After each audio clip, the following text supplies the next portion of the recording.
sengaja. Belum, apa? Nah, ikut Pak. Nama saya Ahmad Salam.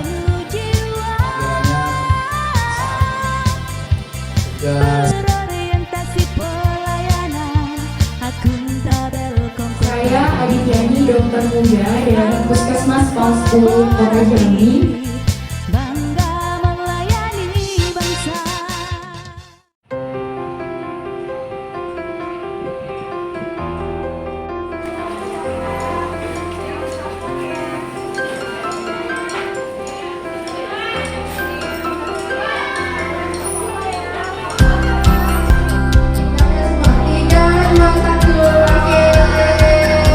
Terima kasih. Oke, terima kasih. Thank you. Oke.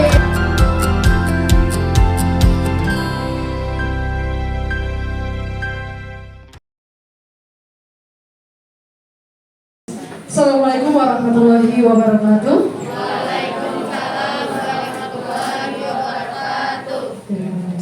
Apa kabar hari ini adik-adik sekalian? Alhamdulillah.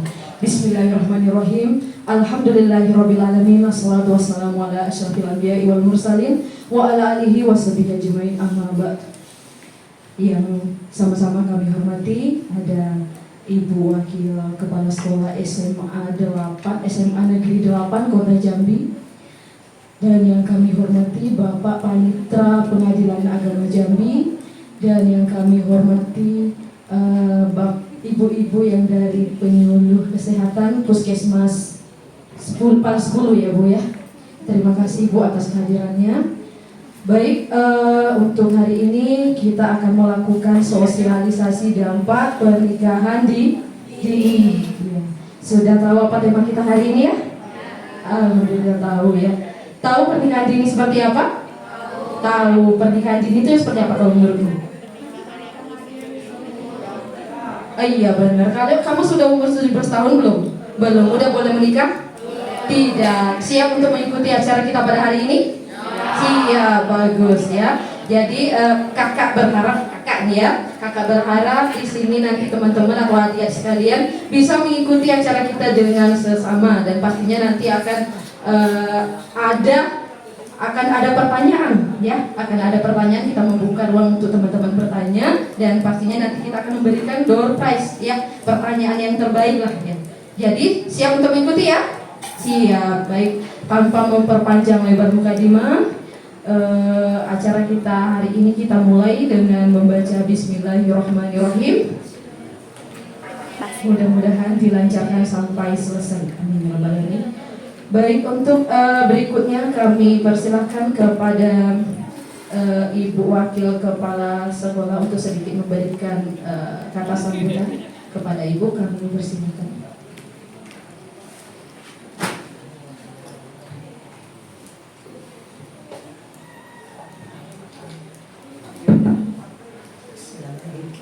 Assalamualaikum warahmatullahi wabarakatuh.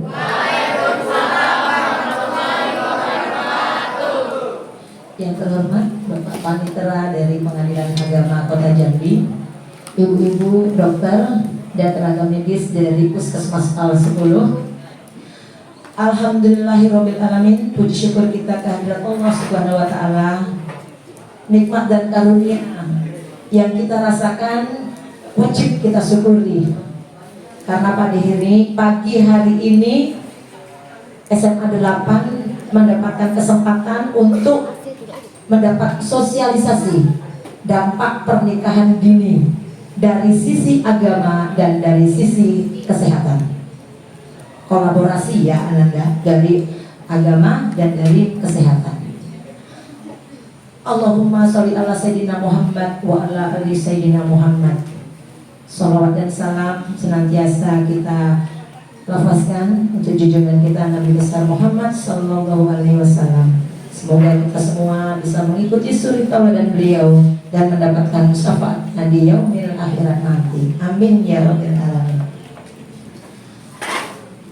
Pertama-tama saya ucapkan terima kasih dari Pengadilan Agama yang sudah berkenan hadir di SMA 8 untuk memberikan sosialisasi tentang dampak pernikahan dini.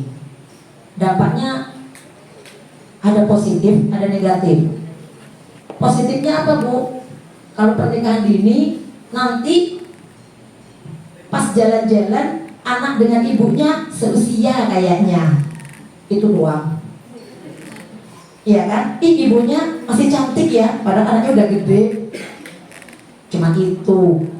Dampak negatifnya banyak. Apa, Bu? Nanti dengarkan dengan seksama supaya tahu dan Anda bisa menghindarkan diri dari pernikahan dini. Jangan menikah terpaksa. Menikah itu dengan bahagia. Tuh dicapkan. Terima kasih juga kepada ibu-ibu dokter, adik-adik tenaga medis ya, yang nanti juga akan memberikan penyuluhan. Jadi ada 2 nanti ya, Anda sekalian. Ilmu itu didapat dari banyak pihak, bukan hanya dari pelajaran sekolah, tapi dari narasumber yang ada di sekitar lingkungan kita, baik online maupun offline. Hari ini alhamdulillah kondisi situasi yang ada membuat kita bisa bertatap muka langsung. Kalau biasanya Anda harus searching kan, nyari-nyari sendiri, tapi di sini bisa bertatap muka langsung, bisa bertanya langsung. Kayak mana Pak? Pingin nikah cepat. Macam mana cara? Gitu pertanyaan Anda. Nanti akan dipaparkan lebih luas oleh pakar-pakar yang memberikan penjelasan tentang dampak dari pernikahan ini. Ya, saya pikir itu saja. Kami dari SMA 8 menyambut dengan sangat senang sosialisasi hari ini. Mohon maaf bila penyambutan kami ya, Bapak, Ibu, Mbak dan semuanya, inilah SMA 8. Apapun adanya, inilah mereka. Mudah-mudahan kegiatan kita hari ini diridhoi oleh Allah Subhanahu wa taala. Mudah-mudahan memberikan dampak seperti yang kita harapkan, dan mudah-mudahan anak-anak kita ini tidak termasuk nanti dalam kondisi yang rentan putus sekolah gara-gara pernikahan dini. Karena sekarang di Indonesia ini sedang marak ya, disosialisasikan, kemudian sekolah-sekolah harus mendeteksi peserta didiknya yang rentan putus sekolah. Salah satunya dari pergaulan. Nah, dampak pergaulan itu kan nanti jadinya pernikahan dini. Nah, nanti jadinya putus sekolah, dan itu negara sedang gencar-gencarnya mencegah putus sekolah, maka dideteksi anak-anak yang rentan putus sekolah. Jadi itu saja. Karena tadi dapat amanah untuk membuka acara, jadi dengan mengucapkan Bismillahirrahmanirrahim, acara sosialisasi dampak pernikahan dini oleh Pengadilan Agama Kota Jambi berkolaborasi dengan Dinas Kesehatan Puskesmas PAL 10 Kota Jambi dengan resmi dibuka. Demikian, Assalamualaikum warahmatullahi wabarakatuh. Baik, terima kasih Ibu atas kata pengantarnya dan ucapan pembukaannya untuk acara kita pada hari ini. Dan berikutnya kami persilahkan kepada pemateri yang pertama kita dari Pengadilan Agama Jambi, kepada Bapak Panitra, kami persilahkan.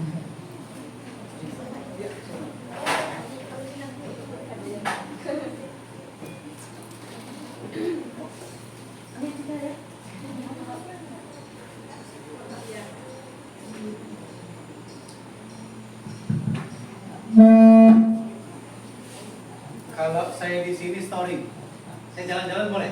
Boleh. Di sini. Kalau dari depan aja kan nggak kelihatan yang ganteng-ganteng di belakang tuh. Nah, berjalan. Assalamualaikum warahmatullahi wabarakatuh. Waalaikumsalam warahmatullahi wabarakatuh.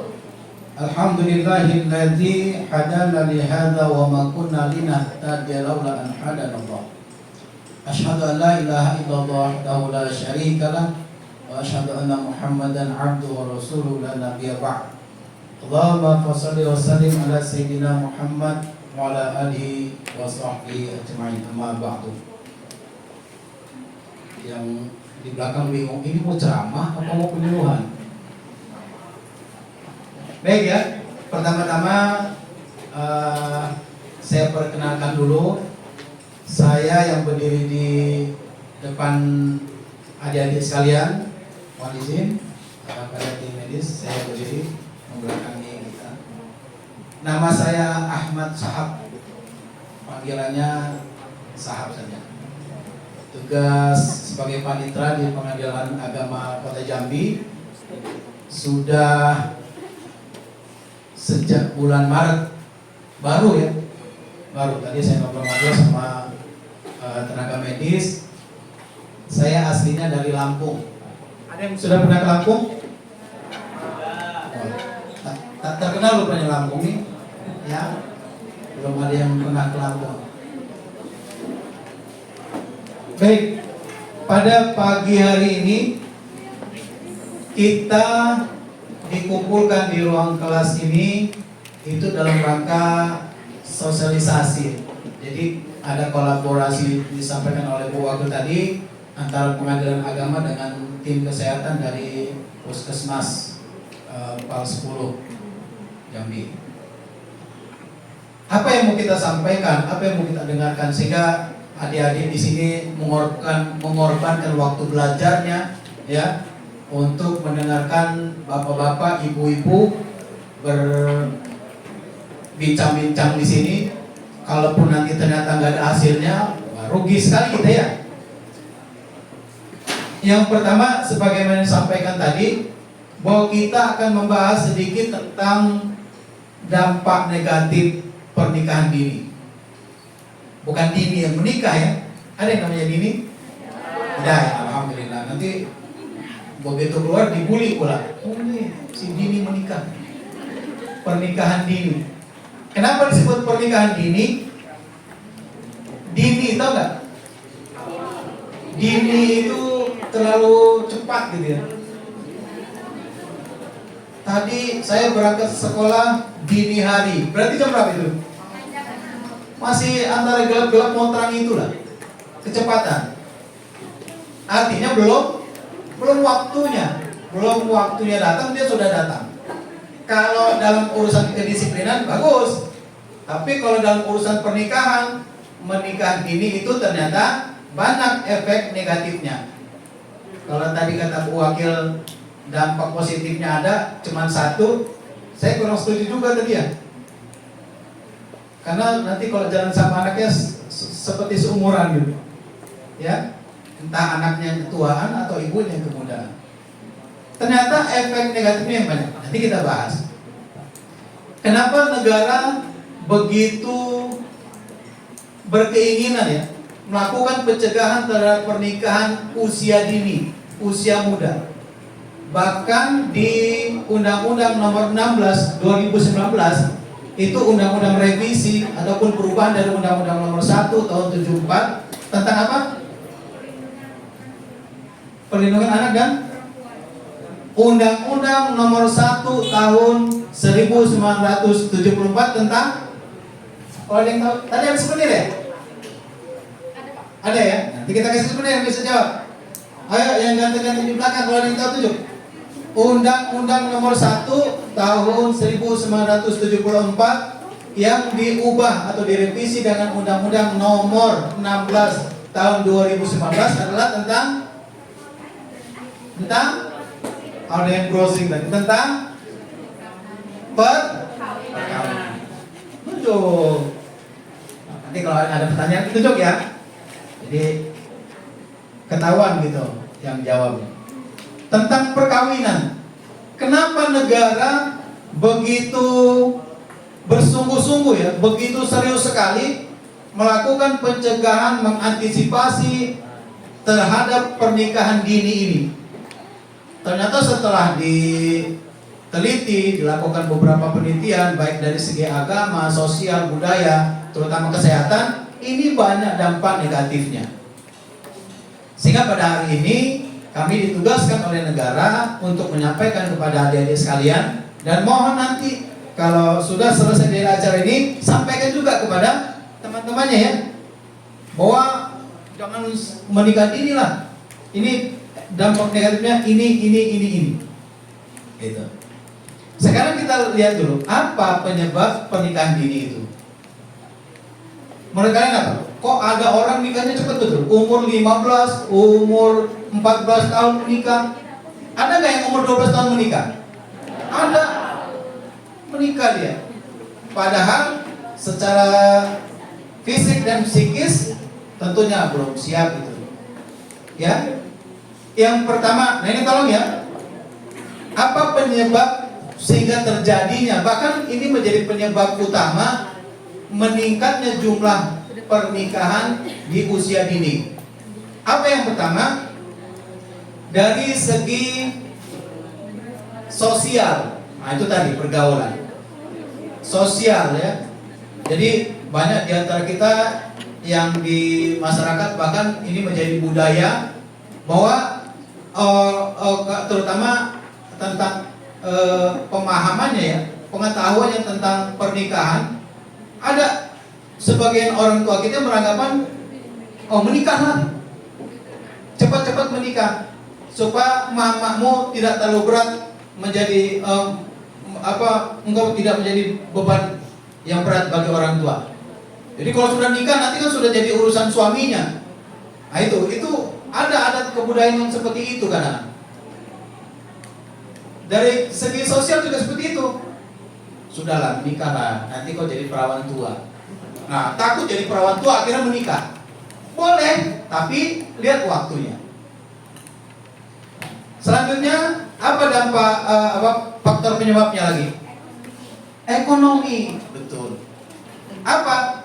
Yaitu tadi karena orang tua merasa sulit membesarkan anak, udahlah nak, mau sekolah juga mama nggak punya duit, ya, bapak kau tidak ada pekerjaan tetapnya, sudahlah menikah. Dari segi ekonomi, seakan-akan setelah menikah nanti anaknya akan menjadi sukses. Padahal kita tengok dulu. Dari segi apa lagi?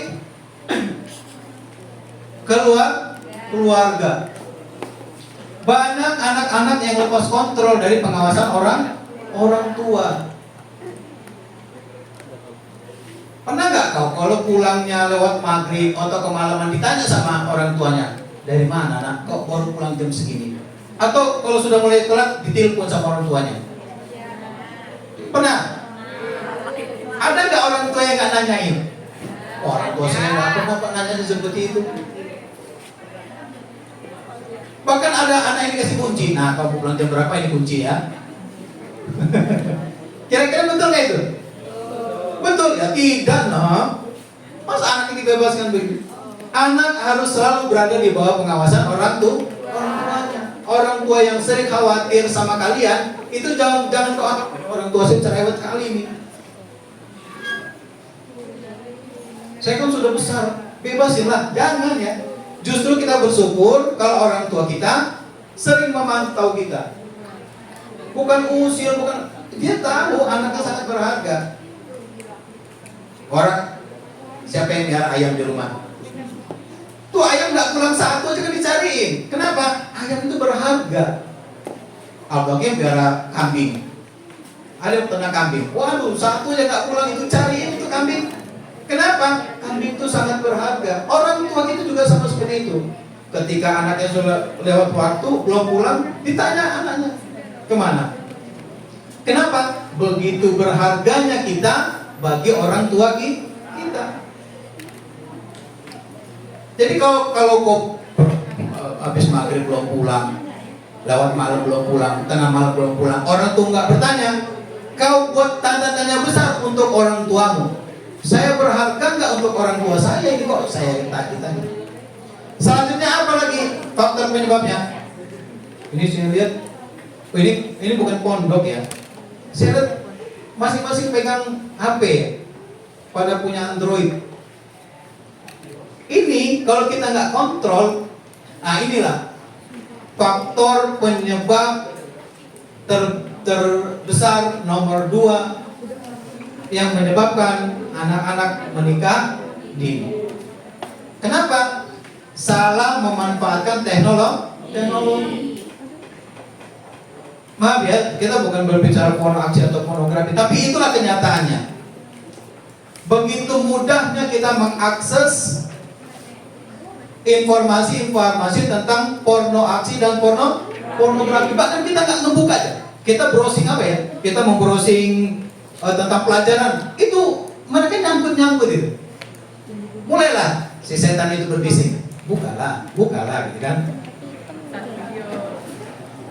Kalau di sini nggak yakin saya pasti nggak buka kayak gitu. Pasti nggak dibuka. Kalau di sini yakin saya. Tapi di pinggir-pinggir negara Asia, di rumah ada buka tuh. Bukan orang yang di sini buka.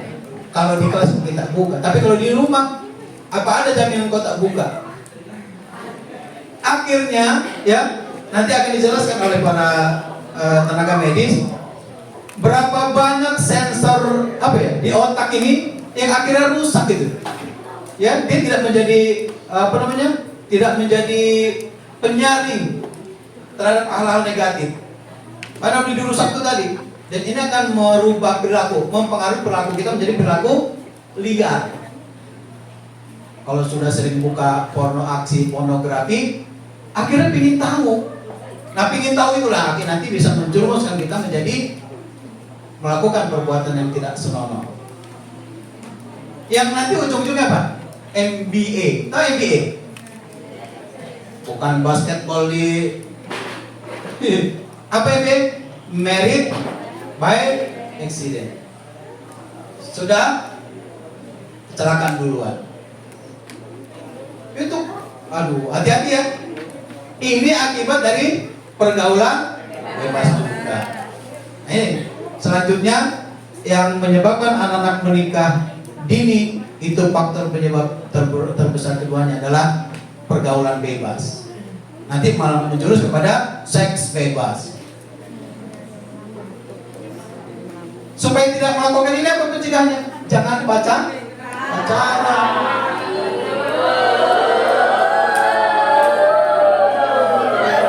Kalau di sini nggak yakin saya yakin di sini nggak pacaran. Yang di selasar itu lah dia pacaran ya. Pantai. Jadi saya pernah dinasihati oleh ketua saya. Ingat ya, pacaran itu manis rupanya, tapi ternyata dampaknya seperti racun. Ya. Tanda kutip pacaran itu apa tuh? Apa? Pacaran. Apapun bentuknya, definisi pacaran tetap konotasinya adalah negatif. Walaupun kau bilang, Pak, tapi saya kalau ingat-ingat wajah si dia, saya jadi semangat belajarnya. Nah itu kan rusak. Seakan-akan dia menjadi motivator. Saya termotivasi nih, membayangkan wajah si ganteng di belakang itu. Jangan ya, jangan berpacaran. Katakan no untuk berpacaran. Say no to pacaran. Berani gak? Yang gak jawab, yakin saya itu takut dimarah sama di belakang tuh. Apa kau bilang tadi gitu kan? Jangan ya, tidak boleh berpacaran. Nah terus bagaimana pencegahannya? Dekatkan diri kita kepada Tuhan. Di sini sholat semua? Kata guru ngaji saya, inna sholat tanha 'anil fahsya wal munkar. Sesungguhnya sholat itu bisa mencegah pekerjaan keji dan munkar. Apa nggak kok bisa sih sholat juga joget bisa mencegah perempuan keji dan munkar? Itu nanti pembahasannya babnya lah itu sama ustadz itu. Tapi adik-adik, ini saya nyimpang sedikit ya. Kenapa sholat itu salah satunya bisa membuat orang menjadi manusia yang baik? Ini salah satunya ya. Ada penelitian Jepang itu, saya nggak tahu, coba bisa di browsing gitu. Bahwa ketika sujud, makanya kalau sujud jangan kayak bebek berenang, selesai. Agak lama dikit sujud. Kata Rasulullah, dia mengajar kepada para sahabatnya, banyak sujud. Banyak itu maksudnya agak dilamakan sujud. Kenapa? Ketika sujud itu ada, saya nggak tahu ya, urat nadi apa yang terhalus, yang bisa dialiri oleh darah ketika sujud. Apa fungsi darah? Fungsi darah itu ikut mendistribusikan nutrisi-nutrisi baik ke dalam melalui ke dalam tubuh melalui peredaran darah. Itu bisa dilewati, bisa dimasuki oleh darah itu hanya ketika sujud. Jadi kalau di dalam tubuh kita ternutrisi makanan-makanan protein dan sebagainya yang baik, maka insya Allah otak kita menjadi baik. Makanya orang yang nggak sholat panas, ya, orang yang nggak sholat panas, bawaannya marah, bawaannya mau kayak jagoan. Kenapa? Perhatikan. Orang yang emosionalnya tidak baik, perhatikan sholatnya. Bisa jadi tidak sholat. Tapi perhatikan orang yang rajin sholat, terus dia menjaga sholatnya, dia menjaga sujudnya, insya Allah orang itu mempunyai emosi yang baik. Dia bisa mengontrol emosinya. Ya. Jadi kalau sujud jangan kayak bebek berenang ya. Ya sujudnya yang baik. Baik. Selanjutnya, coba setelah kita mendekatkan diri kita kepada Allah dalam urusan ibadah, adik-adik kalian sekolah ini sampai kelas berapa ini? Kelas 10 ini, itu yang kau anggap paling berjasa mengantarkan kita sampai ke jenjang seperti ini siapa? Orang tua. Artinya sejak kita berada di dalam kandungan, ya, kita lahir, kita besar, balita menjadi anak-anak, menjadi pemuda, remaja, itu berdasar adalah orang tua. Layak nggak setelah kita besar kita hancurkan harapan mereka itu? Coba di belakang, layak nggak? Orang tua yang menggantungkan harapan kepada kita, itu harapan orang tua itu kepada kita, itu sudah digantungkan kepada kita sejak kita di dalam kandungan, ya. Nggak usah lah kita bercerita bagaimana susahnya mengandung 9 bulan 10 hari. Itu di dalam Al-Quran dikatakan wahnan ala wahnin. Orang hamil itu susah di atas kesusahan. Jadi semakin besar hamilnya itu, ibu kita bukan semakin enak, semakin susah. Coba kau lihat orang hamil itu, ibu kita, ada yang punya hamil di rumah? Coba lihat itu. Tak bisa lagi dia berlari, tak bisa lagi dia lompat-lompat, tidak bisa lagi tidur tengkurap. Semakin susah. Wahnan ala wahnin. Susah di atas kesusahan. Apalagi puncaknya setelah melahirkan itu, ya. Nanti yang sekarang ketawa-tawa tersenyum ini, insya Allah nanti akan merasakan betapa enak nikmatnya melahirkan itu. Ya, mempertaruhkan nyawa. Tapi ketika di dalam kandungan itu orang tua ibu kita, ini coba saya nyimpang sedikit. Dia elus-elus ya perut. Ya Allah nak, mudah-mudahan besar nanti kau jadi orang. Ya bukan jadi monyet ya. Maksudnya kau jadi orang sukses nak. Mudah-mudahan nanti kau jadi insinyur, mudah-mudahan nanti kau jadi dokter, kau bisa jadi guru. Ya. Kau bisa jadi orang, bisa membanggakan kedua orang tuamu, bisa mengangkat derajat kedua orang tuamu. Itu doa ketika kita masih di dalam kandungan. Untuk setelah besar, setelah jadi seperti ini, kau hancurkan harapan kedua orang tuamu dengan terjadinya MBA. Hancur orang tuamu itu. Apa itu yang namanya anak berbakti? Tidak. Nah, untuk menjadi anak yang berbakti kepada orang tua, maka ikutilah apa yang menjadi harapannya. Termasuk jangan kudu-kudu mau kawin. Sakit hatinya itu. Harapan menjadi dokter, kapan menjadi dokter? Kalau sekarang kau sudah kawin, ya, merusak harapan kedua orang tua. Nah, salah satunya dengan jangan pacaran. Jadi kalau ada laki-laki yang mendekati kalian ngajak kau pacaran, itu berarti ngajak kau hancur. Kalau ada yang istilah orang nembak ya, ditembak cowok bilang say no to pacaran. Sorry baby, saya ingin mewujudkan cita-cita dan harapan orang tua saya untuk menjadi orang sukses dulu. Kalau saya pacaran sama kamu, hancur harapan orang tua saya. Kau akan menghancurkan hidupku. Sorry, baby. Yang laki-laki juga ya. Kadang perempuan ini cantik wujudnya kadang-kadang. Jadi kalau ada yang ngajak pacaran, jangan mau juga. Orang tua saya menggantungkan harapan yang besar kepada saya. Saya gak boleh pacaran sekarang.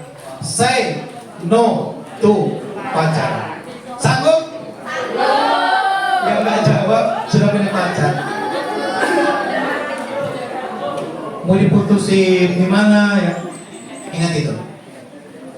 Tujuan utama kita kumpul di sini adalah jangan sampai terjadi pernikahan dini. Apa pernikahan dini? Pernikahan yang dilakukan oleh anak-anak. Karena di undang-undangnya dikatakan pernikahan anak. Apa pernikahan anak?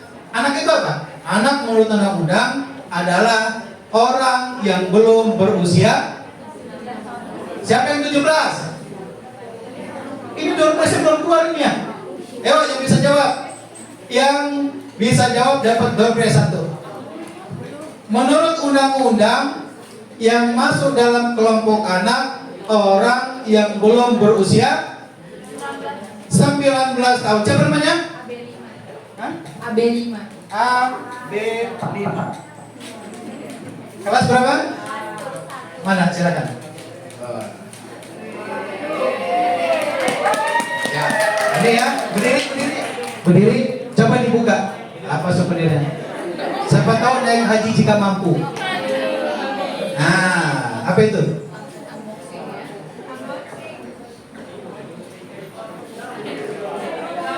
Ya, coba dibuka.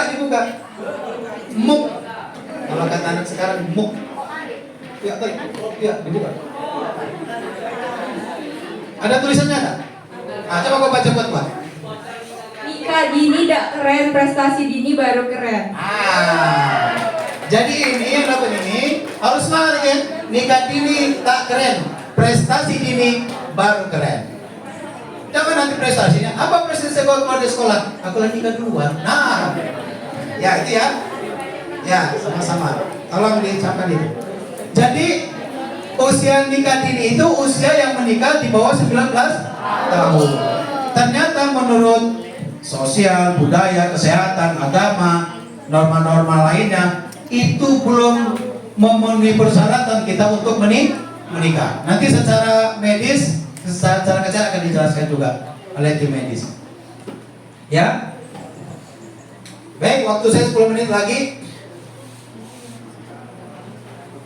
Terakhir, kami diamanatkan oleh pemerintah untuk mensosialisasikan peraturan pemerintah tentang menikah dini.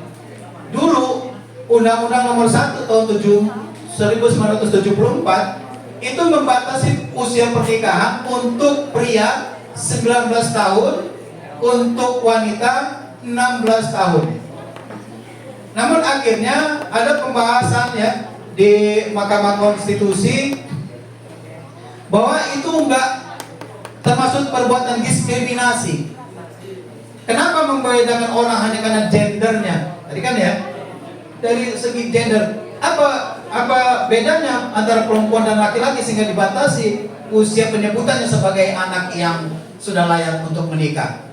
Maka akhirnya pemerintah melalui undang-undang menyatakan bahwa usia menikah itu harus masuk 19 tahun ke atas. Yang di bawah 19 tahun walaupun kurang 1 hari, dia masih tergolong kelompok anak yang belum boleh menikah. Kayak mana kalau terjadi MBA itu tadi? Ada yang namanya produk pengadilan agama atau produk pengadilan yang disebut dengan pengajuan permohonan dispensasi kawin. Karena undang-undangnya undang-undang perkawinan, bukan undang-undang pernikahan. Dispensasi kawin. Kenapa ada dispensasi kawin? Dispensasi kawin ini diperuntukkan untuk orang-orang yang berhak mendapatkan dispensasi atau pengecualian. Pengecualiannya apa? Akan ada penelitian di pengadilan tentang orang-orang yang mengajukan perkara dispensasi nikah, layakkah dia menikah atau tidak. Jadi untuk keadaan darurat, ya keadaan terpaksa, ini setelah dibuktikan, dia baru diberi izin oleh pengadilan untuk menikah. Yang pertama, harus ada surat yang menyatakan bahwa usianya belum mencapai usia menikah. Masih belum sampai 19 tahun. Ini nanti di KUA ya. Ada N9 namanya. Penolakan permohonan perkawinan karena usianya belum masuk. Selanjutnya harus ada keterangan dari tim medis, tim kesehatan yang menyatakan layakkah calon kedua mempelai ini melakukan pernikahan. Ya, di usia yang belum cukup usianya. Setelah nanti itu diteliti melalui pemeriksaan pengadilan, baru nanti tim majelis hakim menentukan bolehkah dia mendapat izin untuk menikah atau tidak. Ini diantaranya kalau yang sudah MBA. Tapi kita berdoalah karena MBA ini yang pertama aib yang sangat besar, ya. Yang kedua memalukan, menghancurkan harapan kedua orang tua kita. Yang tiga, yang lebih penting adalah hancur harapan kita ke depan. Kita akan dikucilkan di masyarakat. Justru hukum masyarakat itu yang paling paling menyakitkan ya. Ya, hamil duluan, ya lah hamil. Nah itulah akhirnya dituding-tuding, dibully oleh masyarakat. Hancur kita. Mau yang seperti itu? Tidak. Untuk itu pada adik-adik sekalian, mari kita katakan tidak untuk berpacaran. Kenapa? Kita takut terdampak negatif untuk melakukan hal yang tidak baik, melakukan perbuatan zina. Tahu zina? Zina itu diawali dengan kata-kata la taqrabuz zina. Bukan jangan zina, la taqrabul. Taqrabul itu dekat. Dekat aja nggak boleh, apalagi mendekatinya saja haram, apalagi sampai melakukan. Apa saja proses mendekati itu? Salah satunya menonton film porno. Itu dalam rangka mendekati. Itu nggak boleh, haram. Ya, jangan. Terus sayang-sayangan. Pacaran lah kawin belum? Manggil papa mama. Iyo. Sang mama Dewi panggil emak. Manggil anak orang mama. Ada sini yang mama papa? Jangan ya. Jangan, tidak boleh lagi. Tidak boleh. Tidak boleh. Yuk, coba kita bilang say no to pacaran. Say no to pacaran. Mudah-mudahan yang mengucapkan ini tadi Allah lindungi, Allah jaga, Allah rawat kesuciannya sehingga nanti menikah dalam usia batas yang telah ditentukan. Dia nggak jawab, wallahu a'lam bishawab. Wal afu minkum. Wassalamualaikum warahmatullahi wabarakatuh.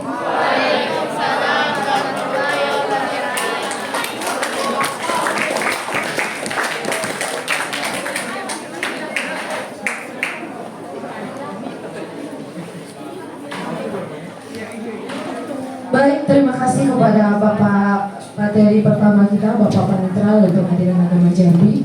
Mudah-mudahan apa yang disampaikan sama beliau dapat kita ambil hikmahnya ya. Jangan hikmahnya aja, tapi dapat kita jadikan pelajaran ya. Oke, baik, berikutnya pemateri kita yang kedua dari Bengkulu Kesehatan Puskesmas Palesbulu kepada Ibu atau perwakilan kami persilakan.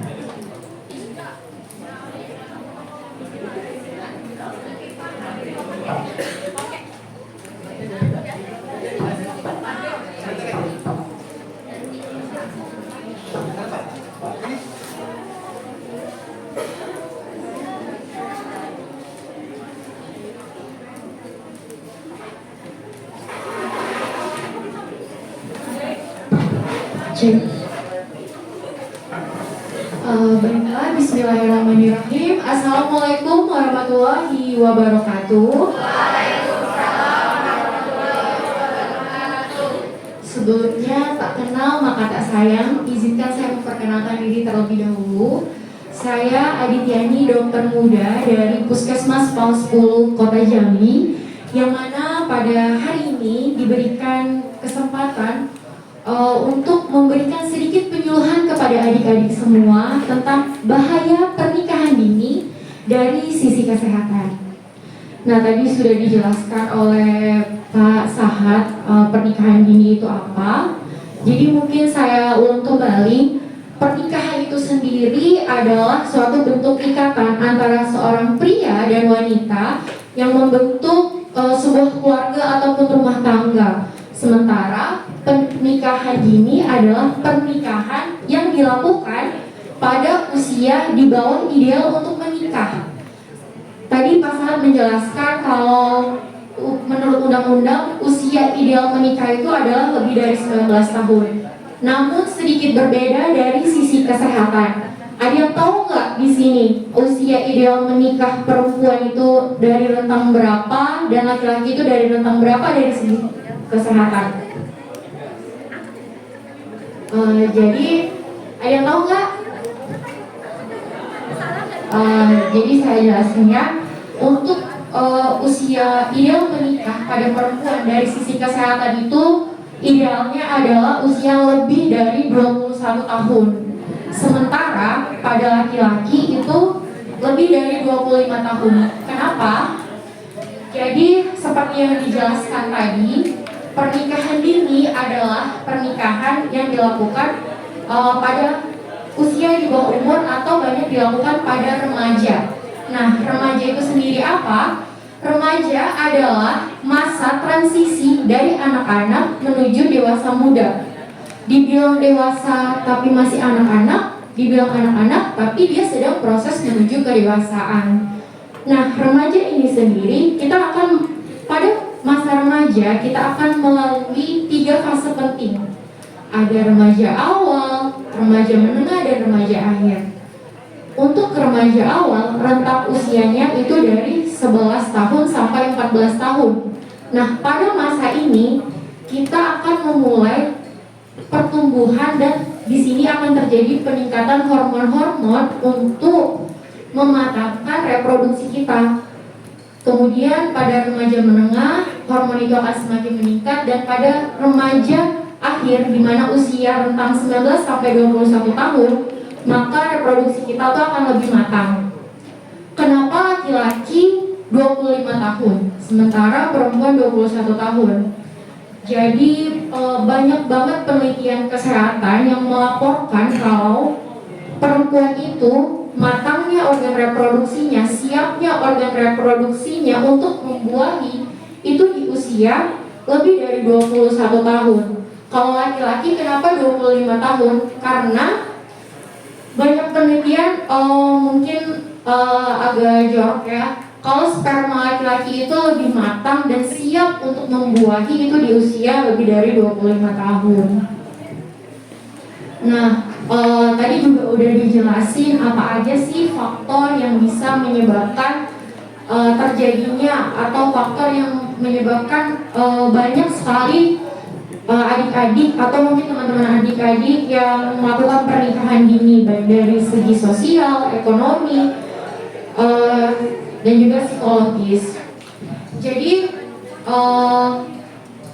hubungan antara pernikahan dini dengan efek negatifnya itu terhadap sisi medis tidak bisa kita pisahkan dengan efek terhadap psikologis dan juga psikososial. Kenapa? Karena yang pertama, sebenarnya kalau pernikahan dini ini lebih banyak dirugikan itu dari adik-adik yang perempuan. Jadi kalau misalnya kita belum matang nih reproduksinya, yang pertama, pada fase-fase remaja sekarang kita itu lagi butuh banyak gizi. Pasti adik-adik udah pada menstruasi semua kan? Nah, waktu menstruasi itu darah kan keluar. Darah keluar itu nyebabin zat besi di dalam tubuh kita itu kurang. Kalau zat besi di dalam tubuh kita lagi kurang, terus kita melakukan pernikahan dini terus hamil, ujung-ujungnya yang akan dapat efek negatifnya itu adalah anak yang ada di dalam kandungannya, karena dia berebut gizi sama kita dan janin yang ada di perutnya. Yang pertama itu, jadi bisa menyebabkan terjadinya bayi yang prematur atau bayinya malah meninggal di dalam kandungan, gak berkembang. Terus yang kedua, kita kan masih dalam fase pertumbuhan dan perkembangan tuh di usia kurang dari 21 tahun.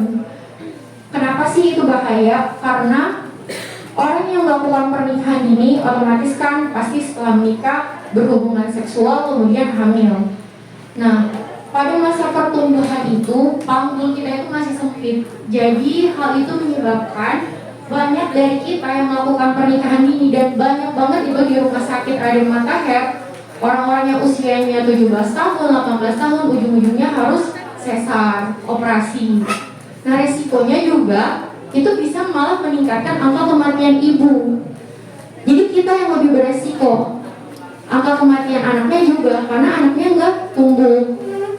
Terus yang ketiga, itu bisa banyak banget orang yang nikah dini itu mengalami perdarahan tuh waktu persalinannya. Kenapa sih? Jadi remaja itu kan emosinya masih unstable ya, nggak stabil. Maksudnya ya kita belum bisa menentukan mana yang baik, mana yang benar. Terus remaja itu kan fase dari pembentukan yang komplit ke formal operasional. Jadi maksudnya kita tuh baru di masa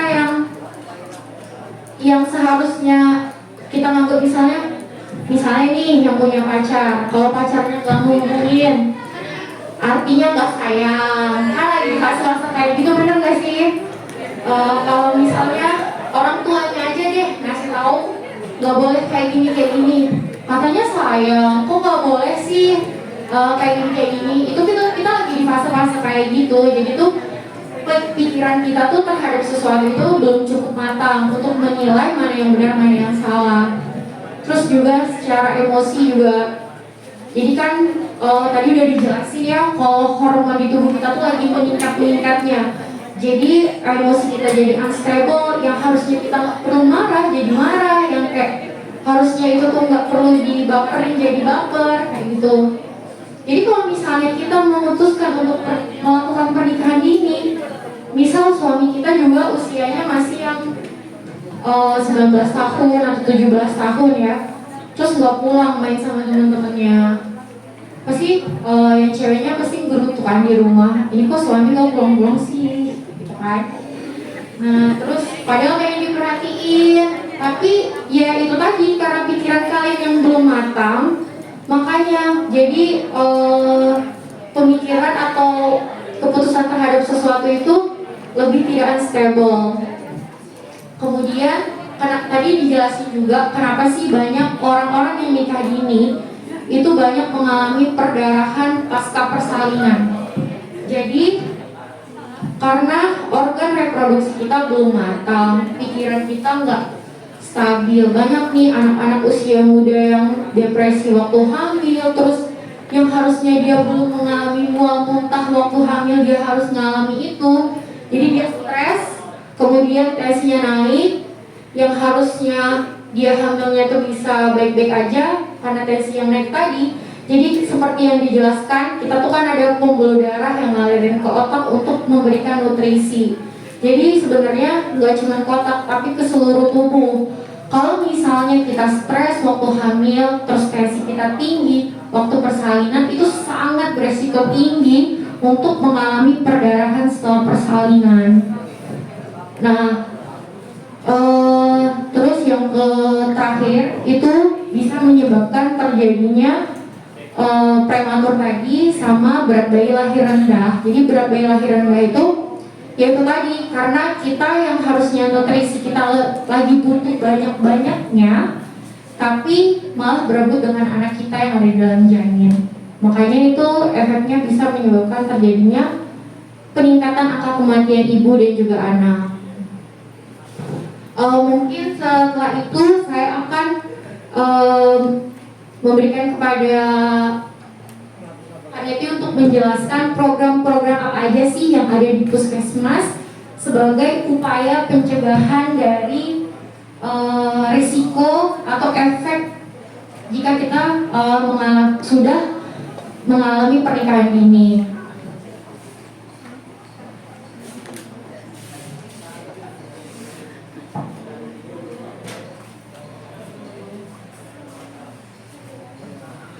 Assalamualaikum warahmatullahi wabarakatuh. Terima kasih kepada Dr. Tia atas kesempatan yang sudah diberikan kepada saya. Mungkin di sini sebagian sudah ada yang kenal dengan saya sebagai penanggung jawab program prokes dari Puskesmas PAL 10. Nama saya Neti Herwati SKM. Kemarin kita sudah sempat berjumpa pada kegiatan pemberian minum tablet tambah darah bersama di SMA 8 ya. Jadi di situ kita juga mengulas sedikit tentang kesehatan reproduksi. Nah di sini kita ada kerjasama. Jadi kebetulan baru tahun ini juga terima kasih Bapak atas kerjasama dari Pengadilan Agamanya untuk sosialisasi kegiatan dampak pernikahan dini pada remaja. Jadi mungkin di sini saya hanya akan menyampaikan tentang program-program yang sudah dilaksanakan oleh Puskesmas terkait dengan kesehatan reproduksi bagi remaja kita, juga ini dalam rangka mencegah terjadinya dampak daripada pernikahan dini ini secara berkelanjutan. Dampak yang lebih jauh seperti yang sudah dipaparkan oleh Dr. Tia tadi, ada begitu banyak dampak dari pernikahan dini ini yang bisa terjadi pada kita, dan lebih banyak itu adalah dampak negatifnya. Dan mayoritas yang mengalami dampak negatif ini adalah para remaja putri atau kita para wanita. Jadi kalau untuk laki-laki itu hanya sepersekian, di mana 41% juga ini dampaknya adalah kesehatan mental, psikologis kita. Itu dari penelitian 41% itu kesehatan mental pada pernikahan usia dini ini terganggu, mengalami gangguan ya, seperti stres, mungkin ada trauma, baik itu secara fisik, kekerasan dalam rumah tangga. Karena pada dasarnya kita pada saat ini adalah untuk laki-laki itu kita masih pada usia menjadi jati diri kita, dan untuk wanita itu kita belum siap menjadi seorang ibu rumah tangga yang hanya ada berada di dalam rumah selama 24 jam dari buka mata sampai tutup mata mengurus rumah tangga ataupun anak dan suami. Jadi ada pun program yang sudah kita laksanakan di Puskesmas PAL 10 ini. Dalam hal ini keterkaitannya ada beberapa. Yang pertama, kita sudah melaksanakan kegiatan sosialisasi tentang kesehatan reproduksi baik bagi remaja putri ataupun remaja putra. Kemudian ada juga pemberian tablet tambah darah. Jadi kita juga telah melaksanakan minum tablet tambah darah bersama di sekolah, terutama di wilayah Puskesmas PAL 10 dan khususnya di SMA 8. Ini di mana tablet tambah darah ini kita berikan secara berkala 2 kali dalam 1 tahun. Kita berikan biasanya bertahap untuk jangka waktu 3 bulan, dan kita akan koordinasi dengan pihak sekolah untuk mengawasi minum tablet tambah darahnya biasanya 1 minggu 1 kali, dengan dibantu dari kader-kader kesehatan yang sudah ada di sekolah masing-masing. Di mana tablet tambah darah ini juga sesuai dengan yang sudah saya paparkan sebelumnya, bahwa tablet tambah darah ini juga akan membantu kita untuk jangka panjangnya mencegah terjadinya stunting pada anak. Jadi stunting pada anak itu artinya anak yang kita lahirkan itu kecil. Jadi bukan berarti kalau ibunya pendek, besok anaknya pasti pendek. Nah, kalau kita tidak mengkonsumsi tablet tambah darah ini, maka dengan sendirinya stunting itu akan terjadi.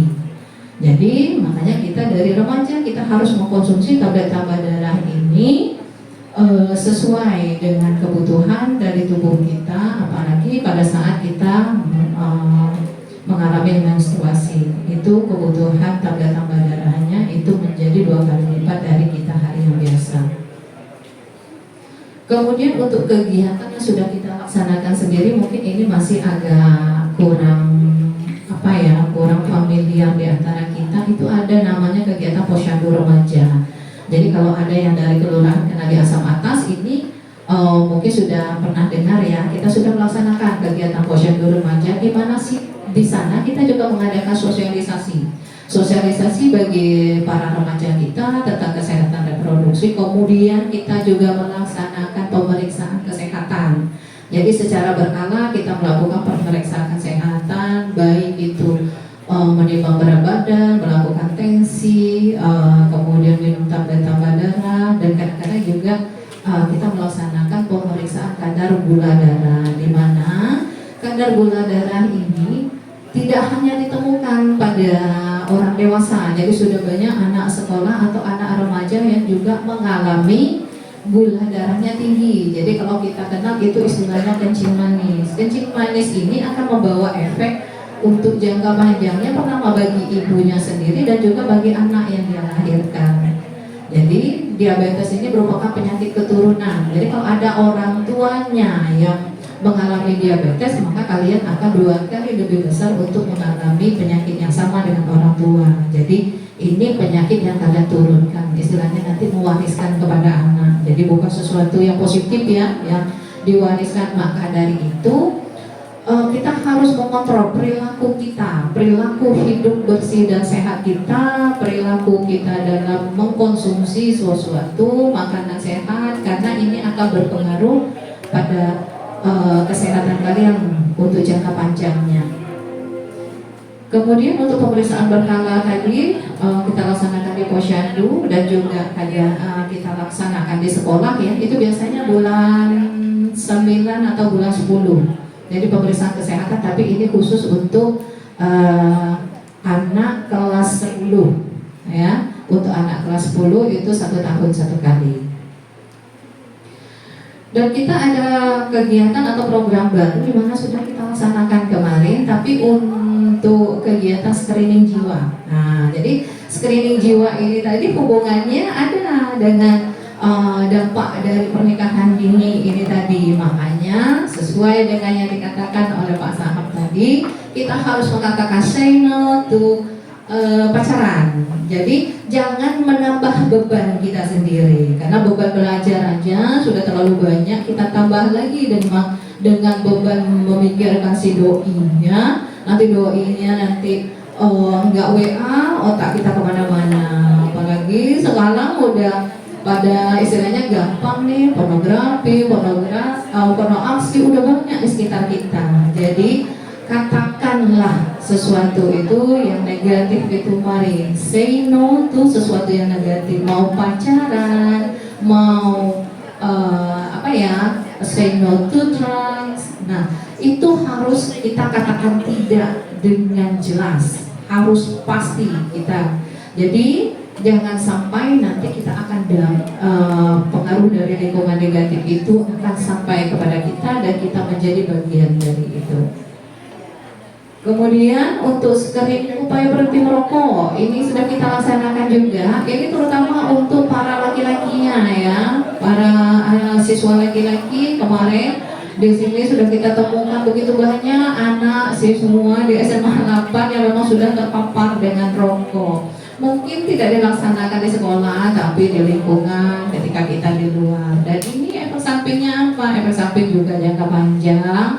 Ketika kita menikah, spermanya itu tidak akan sehat. Jadi makanya kadang-kadang kita mengalami ada namanya kemandulan. Jadi bukan salah wanita, kadang-kadang laki-laki pun salah. Nah itu adalah efek samping daripada rokok itu sendiri. Selain dari menimbulkan kanker, juga bisa menyebabkan dari kemandulan.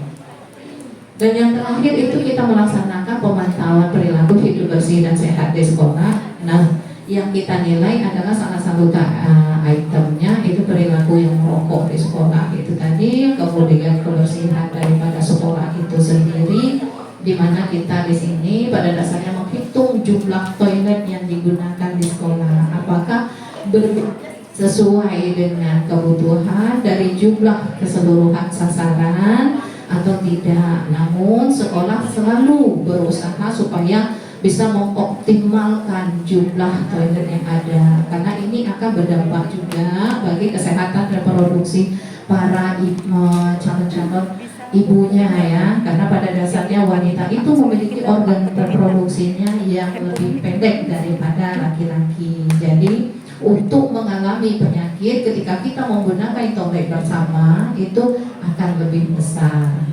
Jadi kita harus sama-sama menjaga kebersihan.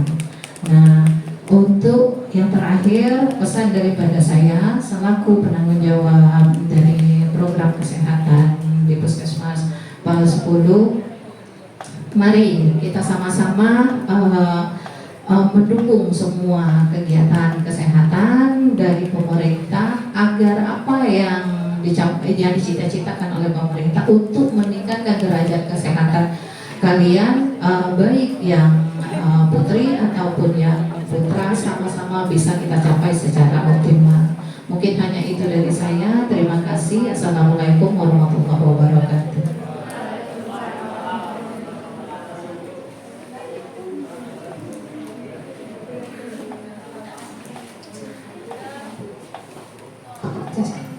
Baik, terima kasih kepada Ibu materi kedua dari Penyuluhan Kesehatan PAL 10.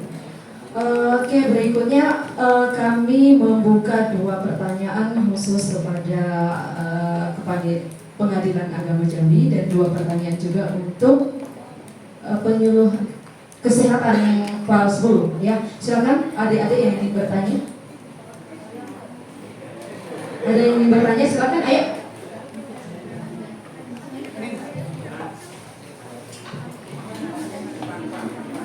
Sini, berdiri sini. Perkenalkan nama, kelas, nah itu aja. Assalamualaikum warahmatullahi wabarakatuh.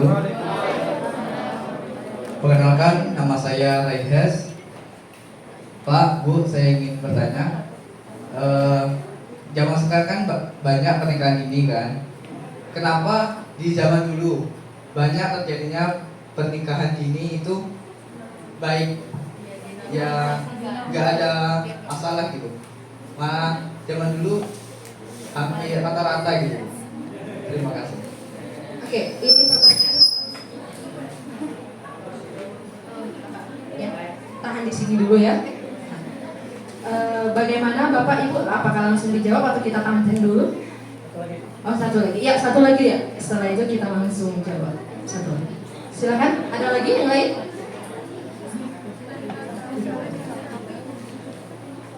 Ayo, berikutnya. Pertanyaan yang kedua, mungkin dari mbak-mbak cantik yang ada di depan sini, atau mau langsung dicomot? Siapa ini?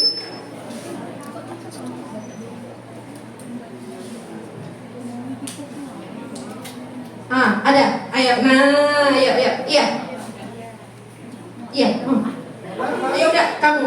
Oh sudah ya, nggak usah nggak jadi. Kamu udah. Ayo, siapa? Silakan.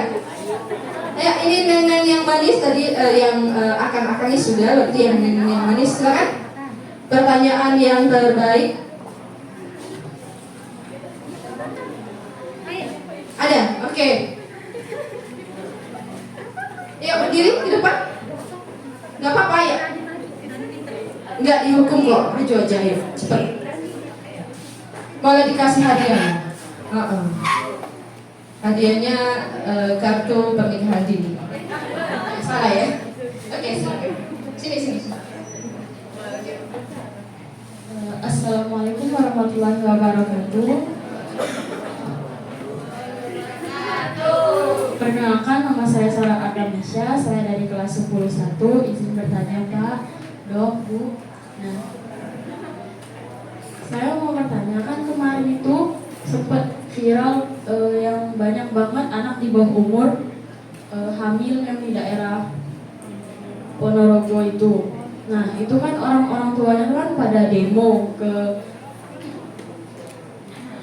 banyak demo ke pihak sekolah, ke pemerintah maupun pengadilan, itu kan banyak demo. Nah, itu tanggapan dari pengadilan atau solusi dari pengadilan agama itu bagaimana? Apakah undang-undangnya akan dirubah kembali sesuai agar anak-anak itu bisa dipertanggungjawabkan atau ada solusi yang lain? Baik, sekian pertanyaan dari saya. Saya ucapkan terima kasih. Wassalamualaikum warahmatullahi wabarakatuh. Waalaikumsalam warahmatullahi wabarakatuh. Silakan duduk kembali.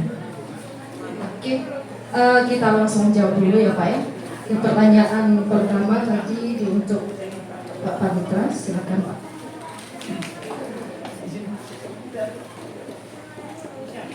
Baik. Ini pertanyaannya sulit dijawab ini. Pertanyaannya bagus. Tadi dari Rehes ya. Rehes. Kenapa kok ribut-ribut ya bahasa politik juga. Kenapa kok ribut-ribut tentang dampak negatif pernikahan ini baru sekarang gitu. Dulu-dulu nggak apa-apa tuh. Aman-aman aja gitu ya. Nah jadi gitu. Kenapa sekarang pemerintah sedemikian seriusnya ya melakukan pencegahan terhadap pernikahan dini?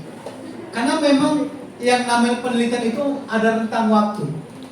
Oh ternyata efek ini begini karena terjadi ini. Kenapa ada tadi kan ada apa stunting tadi ya kan disampaikan oleh dokter. Kenapa banyak yang gagal di dalam membina rumah tangga? Kenapa banyak terjadi kekurangan gizi di dalam memenuhi gizi anak? Kenapa banyak pendidikan yang tidak berhasil di dalam pelaksanaan pendidikan akhlak? Itu semua ya salah satunya bermuara kepada pernikahan dini itu tadi yang memang sudah berjalan dari dulu. Kalau memang efeknya aman-aman saja, ya pemerintah tidak akan melakukan apapun itu. Tapi karena memang efeknya semakin kesini, efeknya semakin berat, efeknya semakin tidak baik untuk anak negeri, maka pemerintah melakukan antisipasi itu. Dan dulu bukannya dulu itu aman-aman saja, enggak. Itu belum mencuat, belum ada penelitian tentang beberapa dampak ini tadi. Kenapa anak kurang gizi? Kenapa banyak terjadi peningkatan perceraian di usia dini? Ya, kegagalan di dalam berumah tangga, tidak semakin terjadinya pergeseran, dekadensi moral itu tadi. Ternyata muaranya ya, Reyes tadi, itu muaranya ternyata kepada pernikahan dini, sudah gagal di awal. Nah, supaya proyeksi-proyeksi ini bisa kita laksanakan, gizi anak bangsa Indonesia di tahun 2030 banyak, itu harus sudah baik, sudah terpenuhi sesuai standar. Salah satu program itu adalah dengan mengentaskan terjadinya pernikahan dini itu tadi. Karena itu ya, anak yang menikah, anak yang dilahirkan dari pasangan yang menikah dini itu banyak tidak memikirkan gizi anaknya. Karena kayak mana memikirkan gizi anaknya? Orang dia sendiri tidak siap untuk melakukan pernikahan. Kenapa? Karena married by accident itu tadi menikahnya, bukan karena untuk benar-benar membina rumah tangga. Kenapa? Usia sekolah mereka menikah. Yang idealnya tadi sampaikan bahkan 21 tahun untuk wanita, 25 tahun untuk pria. Itu secara ekonomis memang di usia-usia itu mereka sudah mapan hidupnya. Itulah usia-usia yang bisa memikirkan gizi anaknya, tentang kesejahteraan anaknya. Kesejahteraan itu apa saja? Diajak rekreasi, ya, diajak menggembirakan hati anaknya. Kayak mana kita memikirkan rekreasi untuk anak kita, orang untuk ngasih makan hari aja kita sulit. Nah itu, artinya kenapa tadi ya? Dulu kok aman-aman, bukan dulu aman-aman saja, ternyata efeknya ke sini. Setelah dilakukan penelitian, banyak beberapa hal, banyak beberapa faktor yang menjadi penyebab bermuaranya adalah terjadinya pernikahan di, paham ya? Itu tadi. Terus tadi ini siapa Sarah ya? Sarah. Ini di Ponorogo banyak usia dini, pernikahan usia dini. Terus orang tuanya pada demoin supaya peraturan ini dirubah. Apakah pemerintah bergeming? Ya tidak. Kenapa? Pemerintah mempersiapkan izin menikah untuk pria dan wanita itu pada usia 19 tahun itu melakukan penelitian-penelitian panjang ya. Jadi nggak serta-merta. Bahkan di amanah Mahkamah Konstitusi itu 3 tahun. Sejak tahun 2017 diperintahkan untuk melakukan penelitian-penelitian agar menyetarakan usia gender menikah. Kalau tadinya laki-laki itu 19 tahun, perempuan 16 tahun, lantas diamanahkan oleh Mahkamah Konstitusi untuk merubah ini, disetarakan. Pada usia berapa seharusnya matang mereka untuk menikah? Diizinkan menikah. Jadi diizinkan menikah sama layak menikah beda ya. Kalau di usia 19 tahun sampai 21 tahun itu harus izin untuk menikahnya, baru diizinkan untuk menikah. Di bawah 19 tahun dikecualikan untuk menikah. Jadi mereka bisa menikah tapi dengan pengecualian-pengecualian. Di usia 21 tahun mereka tidak perlu izin orang tua lagi. Mereka sudah boleh layak menikah. Jadi itu tadi. Jadi usia dewasanya 21 tahun, tapi diizinkan menikah pada usia 19 tahun. Untuk di bawah 19 tahun, mereka harus mengajukan dispensasi nikah ke Pengadilan Agama. Jadi kalau ditanya, gimana, apa peraturannya mau dirubah? Enggak. Pemerintah, ya karena memang itu tadi, dampak negatif terhadap pernikahan dini itu efeknya sangat banyak, dampak negatifnya. Dan kalau ini diterapkan, pemerintah berasumsi ini akan menghasilkan program-program pengentasan kemiskinan, ya, stunting itu tadi, terus menciptakan generasi Indonesia bergizi. Itu program-program itu bisa terwujud kalau pelaksanaan pencegahan nikah dini ini bisa juga dilaksanakan. Gitu ya, Mbak Sarah ya. Paham yang lain? Jadi jangan nanti demonya mau diterus. Ya nggak perlu juga. Mari kita melihat ke efek positifnya. Tuh, baik, masih ada? Kami bisa kan? Uin lagi yang nanya dua tadi.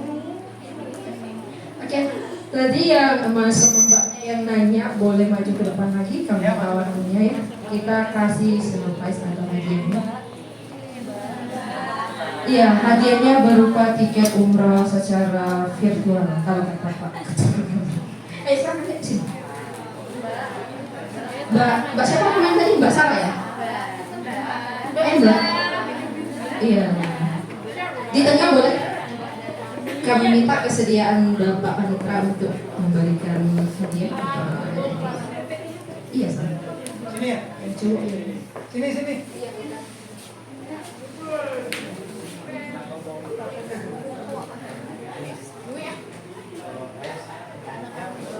Pesan saya jangan menikah dini.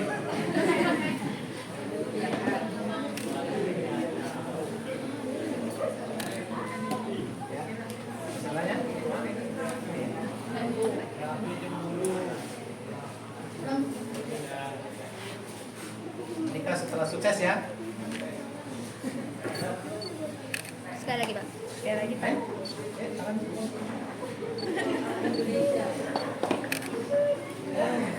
Ya, tepuk tangan untuk dua penanya tadi ya.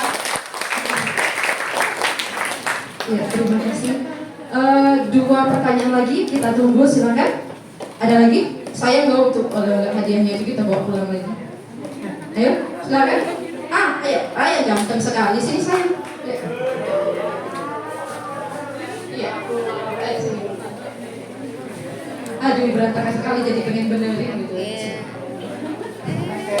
Ini kayak Dilan itu. Iya, kayak Dilan ya Pak ya. Dilan 2023. Iya, nomor 1 ya. Kamu nanya apa? Entar dulu, nama kamu siapa?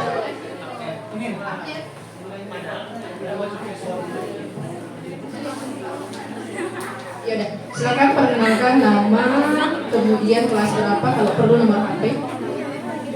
Perkenalkan, nama saya Muhammad Abdul Ramasa. Saya dari kelas 12. Saya Muhammad Abdul Ramasa. Muhammad Abnarasa, panggilannya? Abnel. Oh, sok gaul loh. Kami nanya kan kakak tadi bilang apa dampak negatif dari pernikahan dini bagi kesehatan, kan salah satu contohnya anak jadi prematur dan sebagainya. Nah, tapi apa faktanya nenek-nenek kami, buyut-buyut kami ada nikah di bawah umur, anak sehat bela banyak-banyak.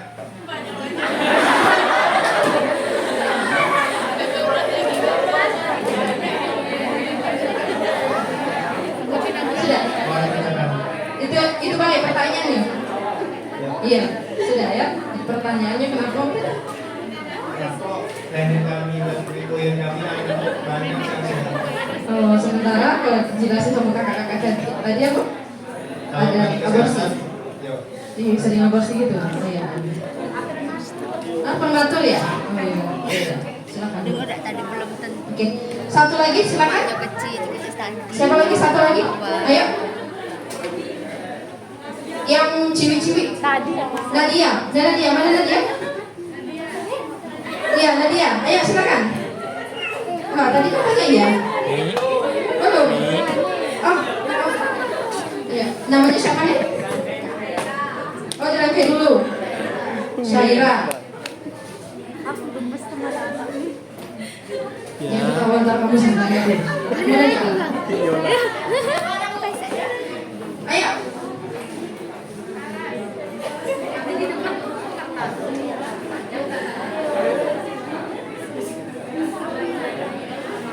Ayo, cepat. Ayo.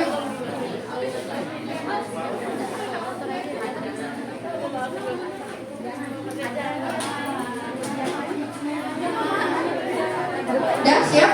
Ya, ayo ke depan. Ya udah bawa aja itu bukunya, catatannya nggak apa-apa, bawa aja. Nah, yuk.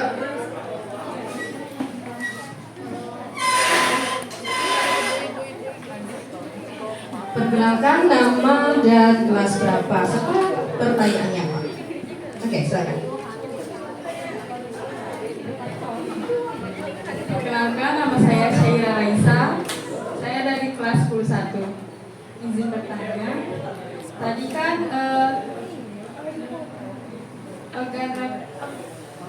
organ reproduksi. Perempuan kan 21 ke atas, laki-laki 25 tahun ke atas. Tapi kenapa anak di bawah umur kadang lebih cepat hamil, sedangkan kadang ada organ reproduksi yang udah matang tuh malah lama hamilnya. Oke, pertanyaan yang bagus. Oke, sudah itu. Oke, langsung kita beri kesempatan kakak-kakak dokternya untuk menjelaskan kedua pertanyaan yang bagus tadi.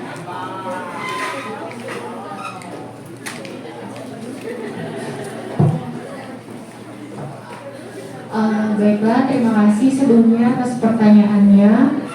Yang pertama saya akan menjawab pertanyaan dari Abner. Kenapa kok orang-orang zaman dahulu anaknya sehat-sehat aja? Kalau misalnya pernikahan dini itu bisa buat prematur, kenapa kok yang dulu sehat-sehat? Jadi tadi kan saya bahas prematur. Untuk Abner sendiri tahu nggak pengertian prematur itu sendiri apa?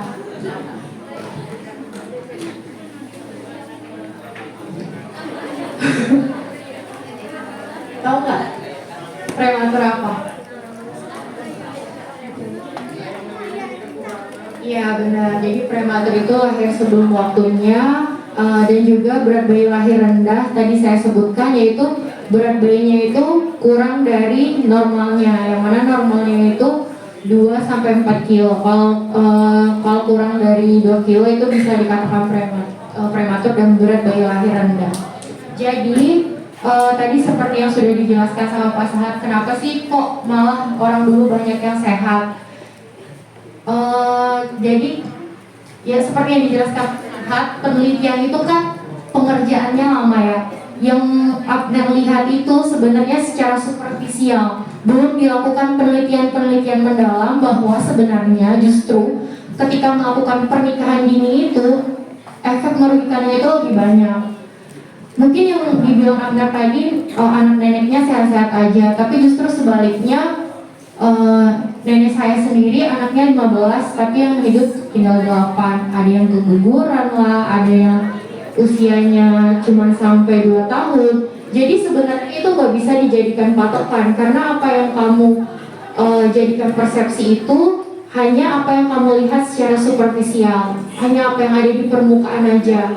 Jadi setelah dilakukan penelitian panjang bahwa pernikahan dini itu justru angka kematian ibu dan bayi itu lebih tinggi pada orang-orang yang melakukan pernikahan dini gitu. Terus juga perlu digarisbawahi bayi prematur bukan berarti dia tidak berkembang. Kalau misalnya kita sudah tahu bayi itu prematur, tapi perawatannya baik, gizi, kemudian nutrisi yang diberikan juga lebih, maksudnya itu lebih spesial dan lebih gimana ya, lebih dari yang, maksudnya tuh dia tuh lebih, maksudnya sesuai dengan kebutuhan. Kalau misalnya kita lahir normal, kebutuhannya cuma sekian, yang prematur kebutuhannya berapa. Terus kalau imunisasinya juga tercapai semuanya, juga itu mempengaruhi gangguan pertumbuhan dan perkembangan secara signifikan kalau misalnya udah dewasa tuh. Jadi mungkin itu yang menyebabkan Abner berpikir kalau orang-orang pada zaman dulu anak-anaknya baik-baik aja. Apa ada yang mau ditanya lagi? Cukup ya.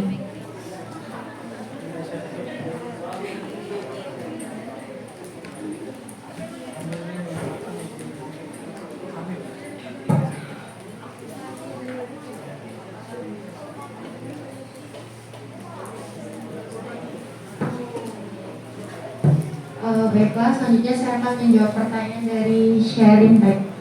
Ya. Tadi ditanya kenapa orang yang usianya lebih muda malah cepat hamil, tapi usia yang lebih tua itu lambat hamil. Jadi cepat atau tidaknya itu banyak banget faktor yang mempengaruhinya. Yang pertama tadi dibilang kok orang yang nikah dini itu malah lebih cepat hamil. Nikah dininya itu kan tadi batas usia idealnya itu kurang dari 21 tahun. Anggap aja kalau dia misalnya menikah di usia 17 atau 16 tahun. Itu kan lagi masa-masa perkembangan dan juga pertumbuhan dari organ reproduksinya kan. Nah, kalau misalnya dia cepat hamil, ada faktor yang mempengaruhi. Sebenarnya kita itu sebagai perempuan sudah disiapkan Tuhan sekian juta sel telur. Beda sama laki-laki. Kalau laki-laki dia menghasilkan sperma, kalau misalnya dia ereksi, dia menghasilkan sperma. Tapi kalau perempuan sudah disiapkan Tuhan dari kita bayi, dari kita bahkan masih di dalam kandungan, sekian juta sel telur. Jadi setiap kita menstruasi, sel telur kita itu akan keluar.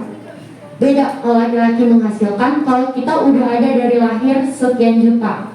Jadi kita tinggal ngeluarin aja. Makanya ada yang namanya fase menopause. Itu sel telurnya udah tinggal sedikit, makanya keluruh lagi. Jadi pada usia-usia kita udah mulai mengalami menstruasi kayak usia 12 tahun ke atas, itu biasanya perempuan udah mengalami fase pubertas. Sebenarnya sel telur kita itu udah bisa membuahi. Nah, tapi balik lagi, karena kita masih dalam fase pertumbuhan, panggul kita yang masih sempit, kita berisiko harus melahirkan sesar kan otomatis. Terus juga nutrisi kita harus banyak terpenuhi di usia-usia segitu. Jadi kalau misalnya efeknya ke cepat hamil atau enggak, itu sebenarnya tetap bisa cepat hamil karena kan sel telur kita tuh udah siap membuahi sebenarnya. Terus faktor lain juga mana tahu. Terus tadi dibilang juga kok yang lebih tua malah lebih lambat hamilnya. Jadi faktornya ada banyak banget. Bisa, perempuan itu kan ada masa menstruasi. Mungkin nggak semuanya kita tuh menstruasi teratur ya. Kayak bisa aja kita menstruasi cuma 3 bulan sekali. Itu kan masalah. Yang mana harusnya sebulan sekali jadi 3 bulan sekali. Itu bisa mengganggu keseimbangan hormon di dalam tubuh, jadinya nggak subur. Yang kedua, bisa aja orang yang usianya udah produktif, kenapa lambat? Mungkin sperma suaminya yang nggak matang, atau justru sperma suaminya yang nggak cukup untuk membuahi dan nggak kuat untuk membuahi. Jadi faktornya tuh banyak banget. Mungkin itu jawaban dari saya. Apakah ada yang mau ditanyakan lagi, Syera? Cukup ya? Baik, terima kasih. Ya, saya kembalikan kepada moderator. Baik, terima kasih untuk kakak dokter atas jawabannya, dan juga saya ucapkan terima kasih kepada adik-adik sekalian yang sudah bertanya. Kepada dua penanya tadi, mohon waktunya untuk berdiri ke depan. Siapa tadi ya? Silakan. Iya.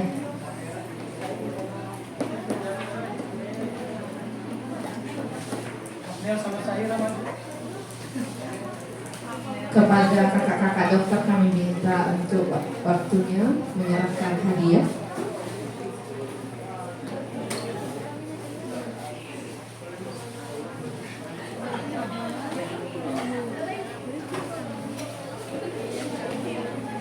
Saya, 1, 2, 3. Lagi, saya lagi. 1, 2, 3.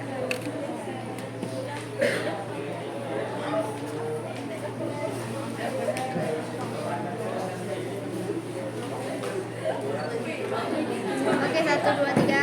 Lihat sini. Lagi 1, 2, 3.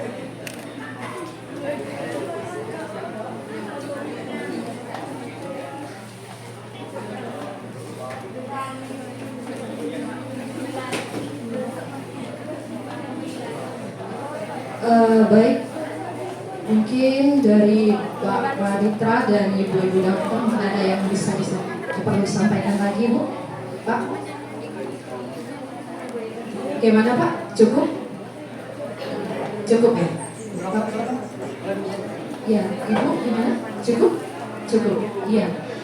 Baik, karena waktunya juga sedikit lagi menuju waktu jam makan siang atau jam istirahat, jadi apa? Masuk lagi? Dari telur. Iya, dari tadi ya, iya, tidak layak. Oke, jadi acara kita hari ini ada apa tadi temanya? Ulang lagi. Dampak negatif dari pernikahan dini. Ada yang bercita-cita ingin menikah dini setelah mengikuti acara hari ini? Tidak, ya. Kita semua punya cita-cita, ya. Kejar dulu cita-cita kalian untuk menikah itu nanti aja lah, ya. Masalah jodoh itu sudah ditentukan Allah. Yang pacaran sekarang, ya, yang ada pacarnya di sini udah omongin sama pacarnya, yang omongin sama temennya, udah beb, sayang, cinta, kita ketemu di waktu yang ditentukan Allah dengan waktu yang dengan dalam keadaan yang tepat, gitu ya, dengan dalam keadaan kita yang tepat. Tepat di sini artinya apa? Kita sudah sama-sama sukses, kita sudah sama-sama punya masa depan, ya. Yang cowok sudah bisa menghidupin anak orang, ya, sudah bisa membelikan skincare untuk anak orang atau istrinya nanti, ya. Oke, masalah jodoh nggak usah dipikirin, ya, karena jodoh itu sudah ditentukan Allah, ya. Berarti kalau sudah diatur Allah, gitu ya. Kalau belum datang juga sampai sekarang, berarti kalian susah diatur, gitu ya, gitu ya. Belum, kalian belum susah diatur, masih mudah diatur, ya. Oke, mungkin hanya ini yang dapat kita sampaikan. Cukup, ya. Mohon maaf jika dalam acara kita hari ini ada kendala. Mohon maaf sebesar-besarnya, dan kami ucapkan terima kasih yang sedalam-dalamnya karena adik-adik telah mengikuti acara hari ini. Baik, dari saya mengucapkan terima kasih, dan saya tutup. Wabillahi taufiq wal hidayah. Wassalamualaikum warahmatullahi wabarakatuh.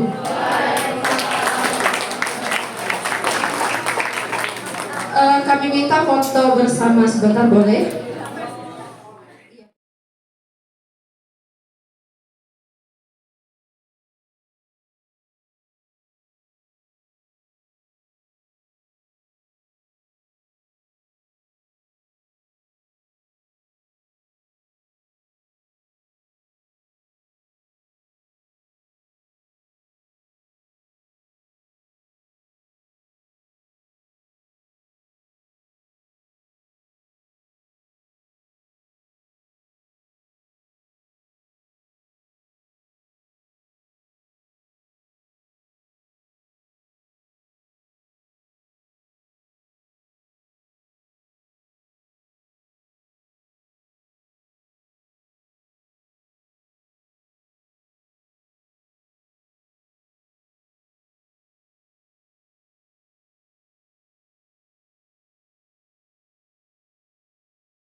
gini, dada semua. 3, 2, 1, oke.